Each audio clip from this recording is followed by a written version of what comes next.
Hyland. Today I dance. Today I dance, Louise Hyland.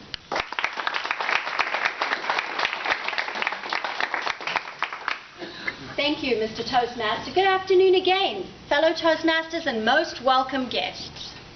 Folks, if you are anything like me, you have that one thing that you probably shouldn't do, but that you absolutely love doing.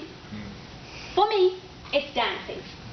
You see, my dancing is so awful, I definitely should not burden the world with it. It looks a little something like this. Hey, hey, hey. My kids call it packing the shelves. Regardless of how bad it is, pretty much every Saturday, you can find me out and about packing the shelves. I've even been known to pack some shelves in my car. My fellow drivers are horrified. But I don't care. I love to dance. I love the way it makes me feel. But I didn't always feel that way. You see, my dancing is so bad, not unlike Elaine in Seinfeld.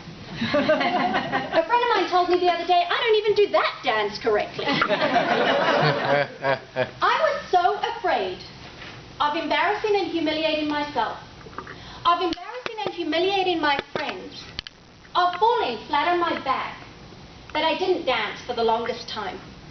And I allowed those fears to creep into other aspects of my life. And then about 3 years ago, something happened that changed all of that. One very quiet Saturday morning, I received a call from my sister to tell me my dad had died. He was only 61 years old. My dad was one of those magnificent men who had spent his life in service of other people. He designed and implemented electrical plants throughout developing countries in Africa, allowing many people the privilege of electricity. The favorite part of his job was knowing that he was helping the future youth to study late into the night with more than just a quickly descending candle. My dad's career choice meant that he died in the Congo, alone. So I flew to South Africa, where his body was being flown into and where he lived. And when I got there, I demanded to see his body.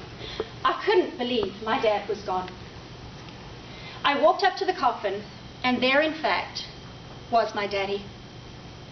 The right side of his face had the creeping grey that signifies decomposition, while the left side of his face was simply my daddy taking a nap.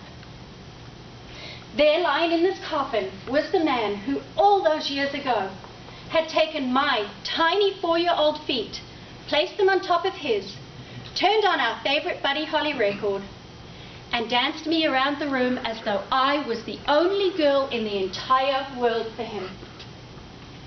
I looked down and knew that I would never dance with this man again. My dad had the most amazing sense of humor, but what I heard were the most serious words. His big, beautiful, booming voice said, "Go home, baby girl. Go home and dance. Dance every day you can, because those dancing days are limited."